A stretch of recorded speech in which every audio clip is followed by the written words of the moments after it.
Assalamualaikum warahmatullahi wabarakatuh. Sahabat semua. Bayangkan, seorang bujangan miskin bernama Darmaji, hidup sederhana di desa kecil di pedalaman Sumatera, tanpa pernah menyangka bahwa sebuah pencarian kayu bakar di hutan akan mengubah hidupnya selamanya. Ia menemukan dua wanita kembar yang cantik namun misterius. Ia tolong, ia rawat, dan ia nikahi dengan niat suci. Tapi semua berubah saat malam Jumat datang. Saat Darmaji terbangun dan melihat kedua istrinya bersisik dan menjulur lidah bercabang. Ternyata mereka bukan manusia biasa. Ingin tahu akhir kisahnya? Tonton sampai habis, dan siapkan hatimu, karena cerita ini akan menyentuh sisi terdalam dari nurani kita. Mari kita mulai ceritanya. Darmaji adalah lelaki yang sederhana lahir batin. Tinggal di sebuah desa terpencil di pedalaman Sumatera, hidupnya jauh dari gemerlap dunia modern. Rumahnya adalah sebuah rumah panggung dari papan tua, beralaskan tikar pandan yang mulai usang, dan beratapkan seng yang berderak saat hujan turun. Tidak ada listrik, tidak ada sinyal ponsel. Untuk makan sehari-hari, ia bercocok tanam di ladang kecil peninggalan orang tuanya, dan sesekali mencari kayu bakar ke hutan untuk dijual di pasar kecamatan. Tak ada teman hidup, tak ada kerabat dekat yang menemani hari tuanya. Di usianya yang menginjak hampir 40, Darmaji masih bujangan. Belum jodoh, katanya setiap kali warga bertanya. Padahal di lubuk hatinya, ia ingin sekali punya pendamping yang bisa menemaninya menua. Suatu siang menjelang sore, Darmaji memutuskan pergi ke hutan seperti biasa. Matahari tertutup awan, dan angin bertiup sejuk. Ia memanggul sabit dan tali tambang, berjalan melewati semak, menyusuri sungai kecil, dan memanjat akar-akar pohon yang menjalar liar. Tapi hari itu berbeda. Di tengah perjalanan, hujan tiba-tiba turun deras. Darmaji berlari kecil menuju gubuk kayu kecil yang biasa ia gunakan untuk berteduh. Saat ia tiba, matanya menangkap sesuatu yang tidak biasa. Dua perempuan muda duduk bersimpuh dalam keadaan basah kuyup di bawah pohon besar, hanya berjarak beberapa meter dari gubuk. Wajah mereka pucat dan tubuhnya gemetar. Ya Allah, siapa mereka? Batin Darmaji, sebelum ia menghampiri dengan penuh hati-hati. Maaf, kalian dari mana? Kenapa bisa ada di sini? Tanyanya sambil menunduk hormat. Salah satu dari mereka, dengan suara gemetar, menjawab, Kami tersesat, Bang. Kami tidak tahu jalan pulang. Darmaji tak tega melihat wajah mereka yang penuh ketakutan dan tubuh yang menggigil. Hatinya yang lembut langsung tersentuh. Mari berteduh dulu di gubuk itu. Kalian bisa kedinginan kalau di sini terus, ajaknya pelan. Ia pun membantu mereka berdiri, meski kedua tangan itu dingin seperti air es. Darmaji menyalakan api di tengah gubuk kecil itu, mencoba mengeringkan tubuh dan pakaian mereka. Ia merobek sedikit kain goni untuk dijadikan alas duduk, sementara kedua wanita itu, yang kemudian memperkenalkan diri sebagai Lela dan Lili, duduk merapat satu sama lain, menggigil. Maaf, cuma ada makanan kering dan air dari bambu, kata Darmaji sambil menyerahkan bungkus nasi dari daun pisang. Meski sederhana, keduanya menerima dengan syukur. Terima kasih, Bang. Kami benar-benar tidak tahu harus bagaimana kalau tidak Abang temukan, ucap Lili sambil menatap Darmaji dengan mata berkaca-kaca. Hujan tak kunjung reda hingga malam datang. Angin mulai menusuk.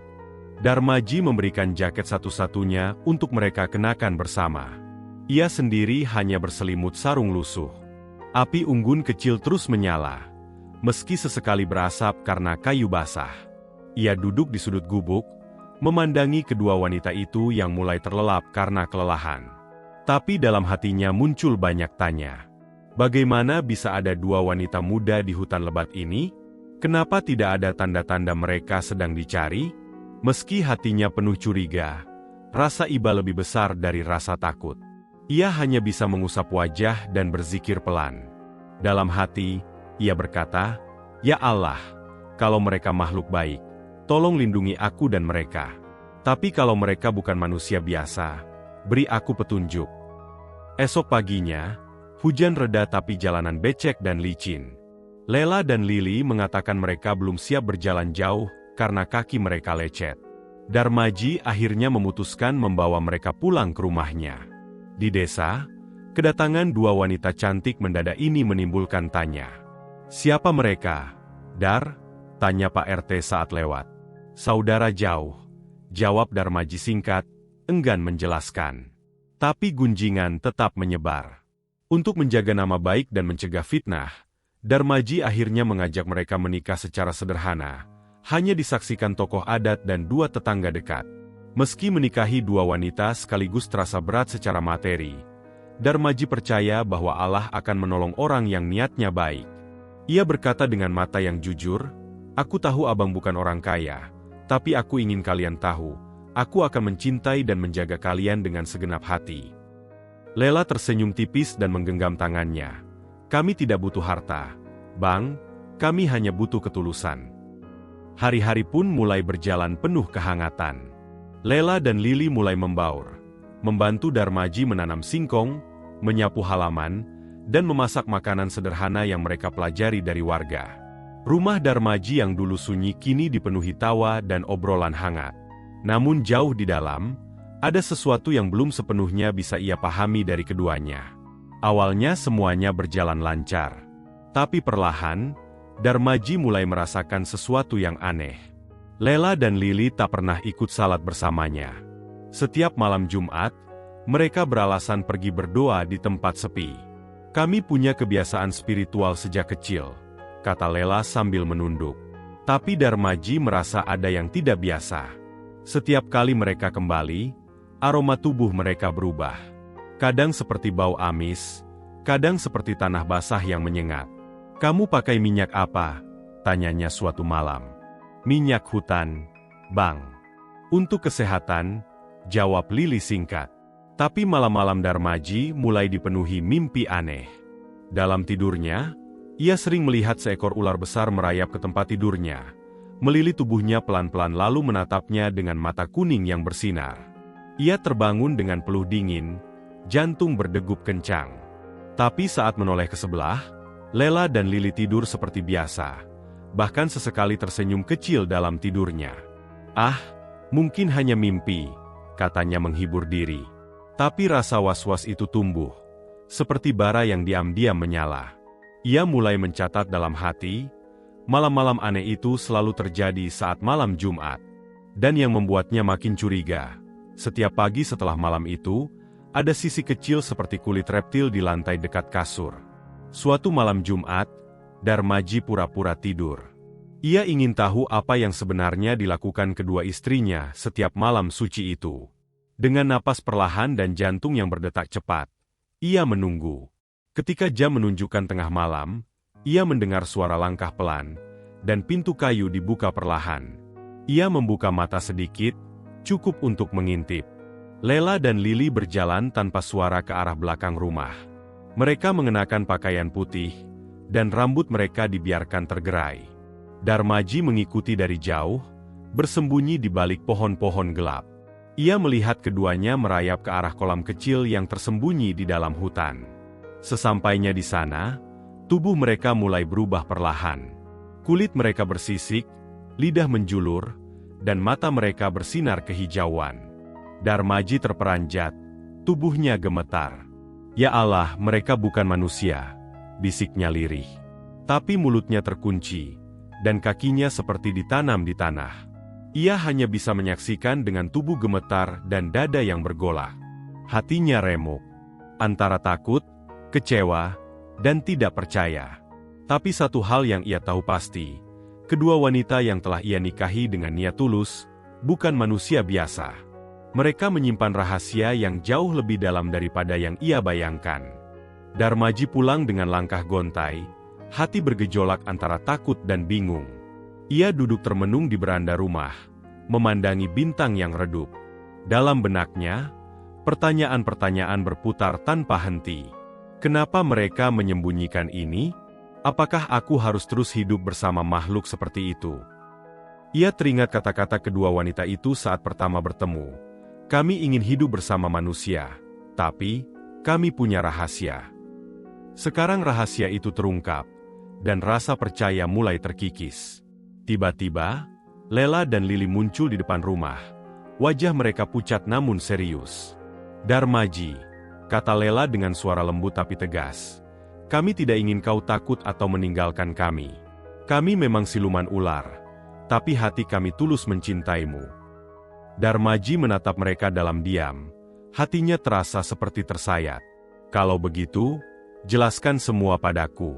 Apa yang sebenarnya kalian inginkan?" tanya Darmaji pelan. Lili melangkah maju. "Kami sudah lama hidup di hutan, terasing dan sendiri. Kami datang ke dunia manusia untuk mencari cinta dan keluarga. Kau yang pertama yang kami temui dengan hati tulus. Kami ingin hidup bersamamu, bukan untuk menyakiti." Darmaji menghela napas panjang. "Aku juga ingin keluarga, tapi ini berat. Sangat berat." Mereka berpelukan di bawah sinar bulan, membaur antara dunia manusia dan makhluk lain. Hari-hari berikutnya terasa seperti mimpi buruk bagi Darmaji. Ia terjebak antara perasaan cinta dan ketakutan yang terus membesar. "Kalau aku tinggalkan mereka, aku merasa berdosa. Tapi kalau aku terima, aku takut kehilangan diriku sendiri," bisiknya saat berbicara dengan diri sendiri di tepi sungai. Wajahnya yang kasar tapi lembut menatap air yang beriak kecil, seolah mencari jawaban. Tetangga mulai mencurigai perubahan sikap Darmaji. Mereka bertanya, "Darmaji, kenapa kamu jadi sering murung? Ada masalahkah?" Tapi Darmaji hanya tersenyum pahit dan menggeleng. Di dalam hatinya, ia juga khawatir kalau rahasia Lela dan Lili terbongkar. Apa jadinya nasib mereka? Ia ingin melindungi mereka, sekaligus melindungi dirinya sendiri dari cemoohan dunia. Pada suatu sore, Lela mendekat, menggenggam tangan Darmaji. "Kau tidak sendiri, Bang. Kami akan berusaha mengendalikan diri agar tidak menyakiti siapapun. Tapi kami juga butuh kau percaya dan sabar." Darmaji mengangguk pelan, air mata menetes di pipinya. "Aku akan coba. Untuk kalian, aku akan coba." Suatu hari, Pak RT yang selama ini jadi orang kepercayaan Darmaji datang berkunjung. Ia duduk di serambi rumah sambil menyeruput kopi hangat. "Darmaji, aku dengar ada sesuatu yang ingin kau ceritakan," ucap Pak RT dengan suara penuh pengertian. Darmaji menghela napas, kemudian mulai menceritakan segalanya, tentang pertemuannya dengan Lela dan Lili, rahasia mereka sebagai siluman ular, dan pergulatan batinnya. Pak RT mendengarkan dengan seksama, lalu berkata bijak, "Darmaji, setiap makhluk di dunia ini punya jalan hidupnya masing-masing. Yang penting adalah niat dan kesungguhan hatimu. Kalau kau memang tulus mencintai mereka, jangan takut pada apa kata orang. Tuhan akan memberikan jalan terbaik." Kata-kata itu menjadi pelita di hati Darmaji yang sempat gelap gulita. Dengan semangat baru, Darmaji mulai menerima dirinya dan keluarganya yang unik. Ia pun mengajak Lela dan Lili untuk berbicara bersama-sama. "Kita jalani hidup ini dengan jujur, dengan cinta, dan kita hadapi apapun bersama-sama." Mereka tersenyum bahagia, menyadari bahwa takdir kadang datang dalam bentuk yang tak terduga. Namun, kebahagiaan itu tidak berlangsung lama. Malam-malam berikutnya, Darmaji mulai merasakan kehadiran sosok gelap di sekitar rumah. Suara bisikan aneh dan bayangan yang melintas membuatnya waspada. "Mereka datang," bisik Lela dengan suara cemas. "Makhluk dari dunia kami yang tidak setuju kami hidup di dunia manusia." Malam itu, Darmaji berdoa panjang, memohon perlindungan agar keluarganya aman. Sebuah malam, saat bulan purnama tinggi di langit, sosok hitam besar muncul di pinggir hutan. Mata merah menyala, tubuhnya berkabut, menebarkan aura menakutkan. Darmaji menggenggam tangan Lela dan Lili erat. "Kita harus kuat. Aku tidak akan membiarkan apapun terjadi pada kalian." Dengan keberanian yang muncul dari cinta dan tekad, mereka bertiga berdiri menghadapi bayangan itu. Pertarungan batin dan jiwa pun dimulai.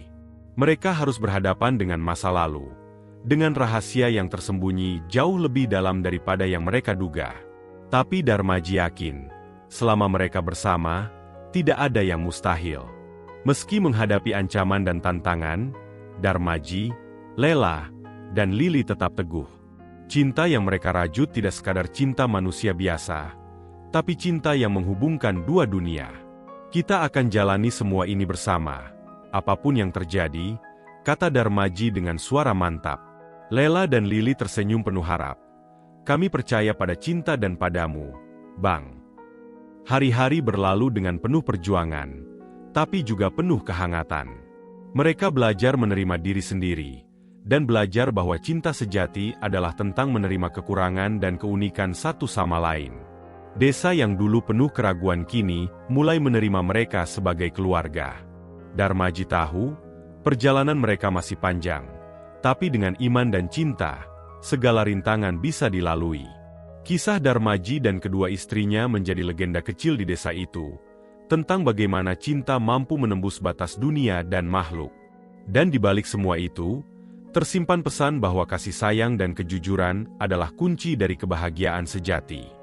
Kisah Darmaji dan kedua istrinya mengajarkan kita bahwa cinta sejati tidak mengenal batas, baik batas dunia maupun bentuk makhluknya. Meskipun kehidupan penuh dengan kejutan dan tantangan, dengan ketulusan hati dan keberanian, kita bisa menghadapi semuanya bersama orang-orang yang kita cintai. Semoga cerita ini memberi inspirasi dan mengingatkan kita bahwa kasih sayang dan kejujuran adalah kekuatan terbesar dalam hidup.